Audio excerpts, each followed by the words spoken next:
GSM is grams per square meter. Ito yung mag-determine kung gaano kakapal or kanipes yung tela mo.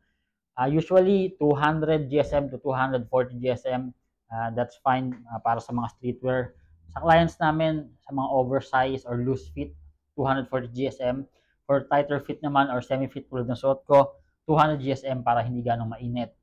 And yung mga lower GSM like 150 to 200, ginagamit yon para sa mga activewear, ganyan, activewear or summerwear, mga sando, ganyan. And yung iba gumagamit ng 250 pataas pagka gusto nila talagang heavyweight yung output nila sa t-shirt nila. Okay? And para malaman yung GSM ng tela mo is merong ginagamit na round cutter, GSM round cutter, kakat ng ganito yung tela. Tapos titimbangin, doon makikita kung ilan GSM yung tela mo. Okay? So, yun. So, if streetwear ka, okay na yung 220 to 240 GSM. Lalo sa Pilipinas is medyo mainit.